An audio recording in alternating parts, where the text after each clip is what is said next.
오늘 이야기는 어떤 분들은 들으시면 굉장히 기분이 나쁘실 수 있는 이야기입니다. 왜냐하면 많은 분들에게 코어가 되는 삶의 코어가 되는 믿음, 그런 것들을 정면으로 부정하는 이야기일 수 있거든요.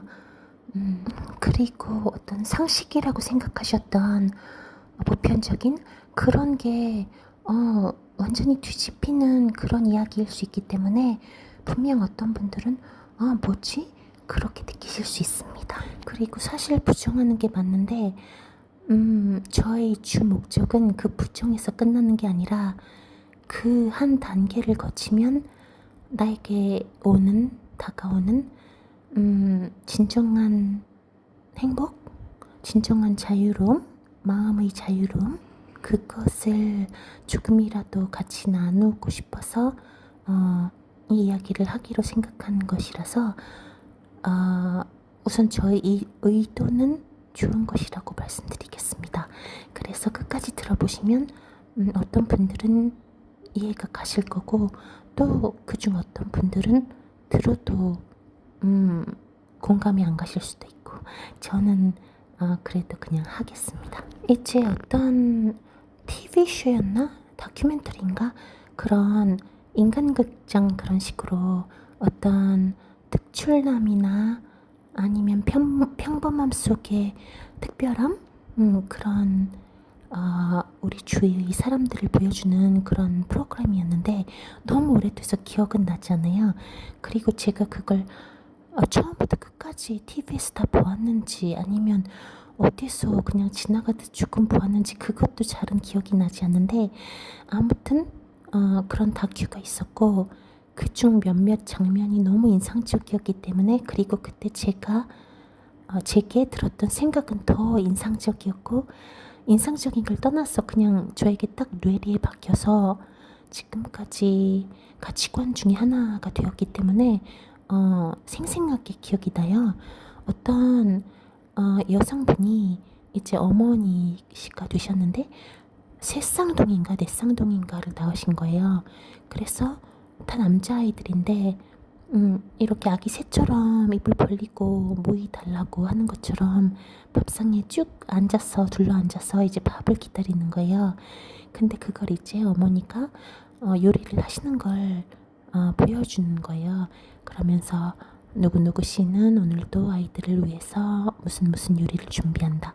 그런데 그게 반찬이 한두 가지가 아니라 엄청 많고, 그것도 다 본인 입장에서는 자연식? 그런 식으로 유기농? 그런 식으로 고집을 하셔서 모두 다 직접 하셔야 하는 그런 요리 있잖아요. 그러니까 굳이 그러지 않아도 될 것까지 다 혼자서 그 가장 기본부터 시작하시는 그런 분이신 것 같더라고요. 그래서 이제 여러 가지를 땀을 뻘뻘 흘리시고 만드시고, 그걸 또 하나하나 입에다 다 넣어주시고 먹여주시고, 그런데 그 모든 광경을 이제 이 TV 프로그램의 주제에 맞게 굉장히 감동적으로 포장을 하는 거예요. 그리고 감동적이 맞죠. 어떻게 생각하면 그래서 시청자들도 굉장히 막 엄청 칭찬하시고 대단한 어머니시다, 별별별 이렇게 우리나라 특유의 그 심파적인 코멘트들도 많고, 엄청 그런 제 기준으로는 솔직히 되게 오글거리는 그런 코멘트들도 많았어요. 어머니의 사랑, 모성애 그런 거 많았는데, 그 말들이 다 맞는데, 제가 그걸 보면서 제가 느낀 건, 주된 거는 와우, 저렇게 해야지만 성이 차는 사람, 그리고 저렇게 하는 데서 자신의 행복을 추구하는 사람, 저는 딱 깔끔하게 담백하게 그렇게밖에 보이지 않았어요. 그러니까 저는 거기에 어떤 서사를 주입하고 막 과장을 하고 포장을 하고, 이 엄마는 너무 엄청나다, 너무 대단하다, 너무 아이를 너무 사랑한다, 정성 가득이다, 모성애의 끝판왕이다, 이런 걸 저는 좀 좋아하지 않는 면이 있는 것 같아요. 그리고 이건 분명 제 주장일 뿐이지만 제 주장을 하자면 그냥 그게 맞아요. 그게 진실이고 그게 팩트예요. 그런데 세상과 세상 사람들은 어떤 것을 보았을 때 좋은 것도 나쁜 것도 양쪽 방향으로 다 약간 어렸을 때 학교에서 했었나? 유치원에서 했었나 모르겠는데 이렇게 셀로폰지 빨강, 초록, 파랑, 보라, 노랑 그런 걸로 어떤 판 같은 데 끼워서 세상을 보는 그런 실험을 했었잖아요. 그걸 했듯이 그렇게 색안경을 끼고 세상을 더 아름답게 보려고 원래 본래의 모습보다 그리고 인간이 하는 행위를 뭔가 자꾸 의미를 더 지우는 그런 경향이 있다고 저는 생각하거든요. 그래서 그 엄마가 모성애가 아니라는 거냐 그게 잘못됐다는 거냐 그런 게 아니라 그냥 깔끔하게 그 여성은 그렇게 하는 데서 행복을 느끼는 성향이기 때문에 그렇게 하는 거고 자기가 낳은 아이들인데 그 아이들에게 그렇게 함으로써 자기의 가치를 느끼기 때문에 살아있다고 느끼기 때문에 하는 거다 끝. 그냥 그거예요. 그런데 제가 생각하기에 특히 우리나라는 무성애도 그렇겠지만 특히 무성애에 조금 너무 과도한 의미를 주고 너무 과도한 점수를 주는 것도 있고 그렇게 느꼈어요. 그거는 너가 엄마가 없어서 몰라서 그러는 게 아니냐. 그건 아닌 것 같고 왜냐면 저희 할머니가 약간 그런 분이셨는데 그래서 저는 그걸 느껴보았잖아요. 받는 입장에서 그럼 고마워해야 하는 거 아니냐. 솔직히 고맙지 않아요. 왜냐면 저는 제가 태어나고 싶다고 한 적이 없어요. 이 세상의 모든 아이들도 마찬가지고 그런데 부모님들께서 내가 너를 낳아줬고 이렇게 해줬고 너 때문에 이렇게 했고 고생했는데 어떻게 이럴 수 있냐 그런 말씀을 하실 때마다 정말 맞는 말씀이다 감사하다 죄송하다가 아니라 점점 더 싫어져요. 진짜 내가 해달라고 한 것도 아닌데 해놓고 물으라고 할 수도 없고 물렀으면 딱 좋겠는데 근데 저렇게 또 공치사를 하네. 생각이 그런 쪽으로 가요. 물론 저희 집이 불행한 일들이 많았었기 때문에 가정사가 더 그런 것도 있겠지만 저는 그런 환경이었기 때문에 더 근원적으로 우리 인간에 대해서 여러 생각을 많이 했어요. 어렸을 때부터. 왜냐면 지난번에도 말씀드렸듯이 그렇게 논리적으로 이론적으로 풀어나감으로써 저는 그걸 견뎌냈거든요. 왜냐면 감정적으로 그걸 대하다 보면 도저히 견딜 수 없는 환경이었고 제가 정신병원에 가도 할 말이 없을 정도의 그런 어머니 역할을 하신 분이 저희 할머니셔요. 지금 여기서 다 썰을 풀 수는 없지만 제가 전공을 심리학으로 하면서 더더욱 확실히 느낀 게 제정신이셨던 분은 아니셨구나. 정신적으로 많이 아프셨구나. 그런데 그걸 우리는 모르고 그냥 그대로 자연의 날 것으로 받아내면서 전문가의 도움 없이 그걸 견뎠구나. 그걸 나중에 깨달았어요. 심리학을 배우면서. 그래서 제가 대학에서 심리학 전공을 하면서 뭔가 새로운 게 하나도 없었어요. 이거 다 내가 아는 건데, 다 내가 겪어본 건데, 우리 집에 이런 사람이 있는데, 다만 심리학 용어로는 그걸 이렇게 부르는구나. 그것만 새로 배웠어요. 그래서 공부라고 생각되지 않았고 어렵지도 않았고 그냥 굉장히 쉽게 다가오는 뭔가 제가 지금까지 연습하고 온 걸 교과서적으로 총정리해 주시는 교수님이 그냥 그런 느낌이었어요. 그런데 이제 세상 사람들이 잘 모르는 게 인지하지 못하는 게 어떤 행동을 하면서 그게 사실은 근원의 밑바닥을 들여다보면 내가 그렇게 해야지만 직성이 풀려서 결국 내가 그렇게 해야지만 행복하기 때문에 하는 거다. 고로 그건 나를 위한 거였다. 그걸 전혀 인지하지 못하는 사람이 너무 많아요. 제가 느끼기에는. 그래서 자꾸 내가 너를 위해 이렇게 해줬는데, 이것도 너를 위해 포기하고 내가 했는데, 예를 들어 뭐 결혼을 하셔서 아이를 낳았는데 계획이 없이 갑자기 나오셔서 하시던 일을 잘 나가고 계시는 상황이었는데 아이 때문에 포기했다. 그런데 점점점 키우면서 이제 힘든 일도 있고 어려운 일도 있으니까 아이에게 그 이야기를 하시면서 너 때문에 내가 그때 성공할 수 있었는데, 뭐 커리어 우먼으로 할 수 있었는데 너 때문에 포기하고 어쩌고, 그런 쪽으로 가게 되고, 혹은 남편에게 그때 내가 일을 포기해서 이렇게 됐다, 애를 낳아서 그런 거다, 너 때문에 그런 거다, 뭐 이런 식으로 얘기를 하시는데 저는 그게 너무 듣기가 싫어요. 왜냐면 그건 진실이 아니거든요. 상황적으로 딱 표면적으로 보았을 때 그거 맞지 않나? 하고 생각하실 수도 있겠지만, 조금만 더 깊이 생각해보면 결국은 다 본인의 결정이었던 거예요. 결국은. 왜냐면 무슨 염전 노예가 아닌 이상 인간이 하는 모든 행위와 선택은 다 자신의 선택이거든요. 자신이 원해서 한 거거든요. 물론 어쩔 수 없이 내몰려서 하는 선택도 있죠. 지난번에 제가 말씀드린 그 호러 영화처럼 어쩔 수 없이 둘 중에 하나를 선택해서 하나는 죽여야 하고 그런 경우도 있겠죠. 그렇지만 그것도 잔인하게 밑바닥을 들여다보면 선택적으로 몰린 거였지, 마음속에 내가 진짜 사랑하는 사람이 누구였나에 대한 거짓은 없어요. 다만 우리 일상에서는 그런 선택으로 내몰릴 일이 없는 것 뿐이죠.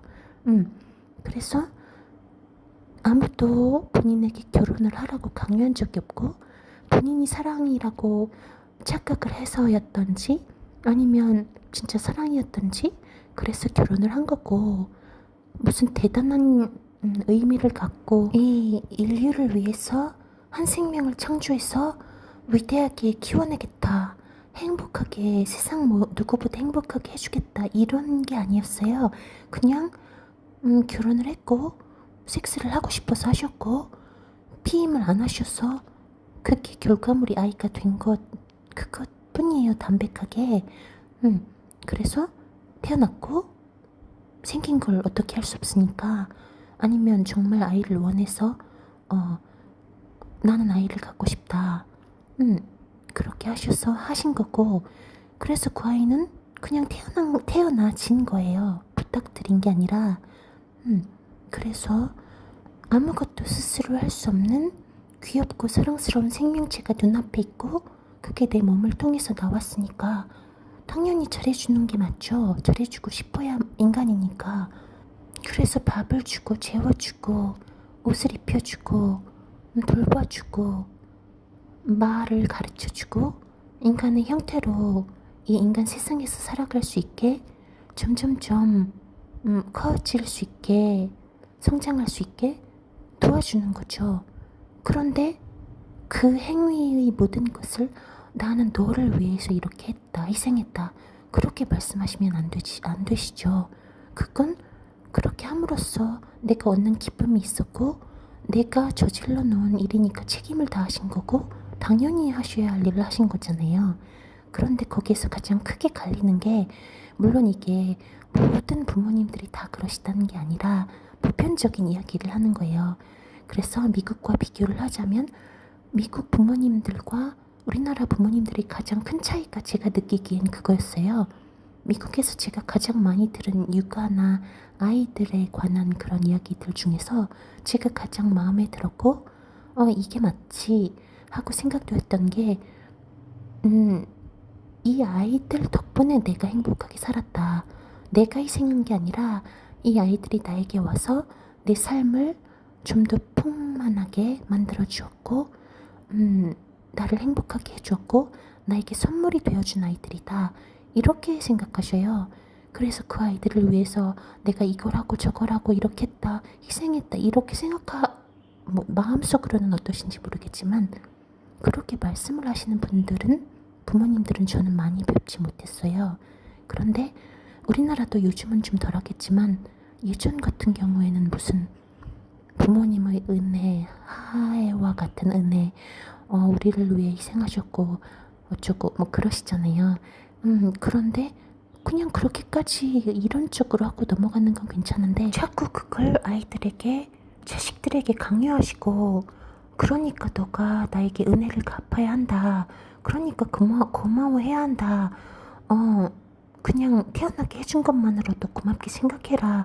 그렇게 하시면 그냥 있던 감사하던 마음도 다 사라지고 솔직히 정이 뚝 떨어져요. 제가 경험해 본 거거든요. 그거는. 그래서 정말 다 잘 하셔놓고 입으로 모든 걸 망치시는 그런 분들이라고 저는 생각이 들었어요.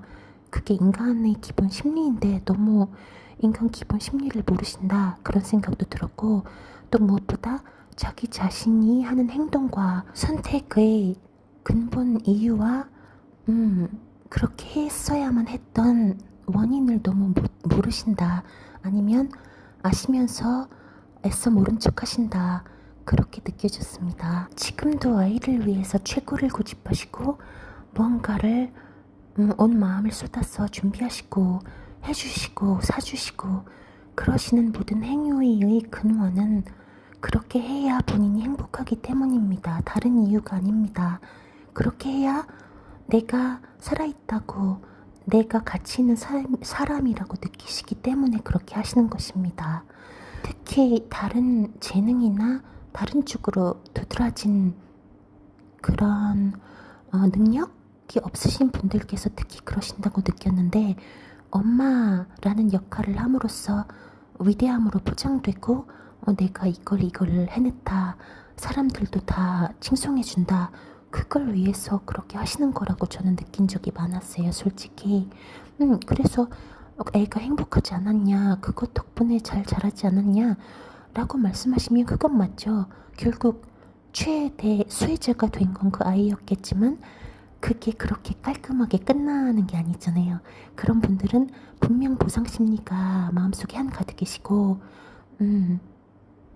그걸 꼭 무슨 물질적으로 보상을 받아야겠다는 아니지만 정신적으로 끊임없이 아이들을 괴롭히시는 분들이 많거든요. 그런 분들 중에는. 그러면 결국은 그 아이 입장에서는 그게 온전하게 100% 그냥 감사하다, 순수하게 받아들여지지 않고 결국은 제가 아까 말씀드린 것처럼 누가 그렇게 해달랬나, 그런 마음 쪽으로 갈 수밖에 없습니다.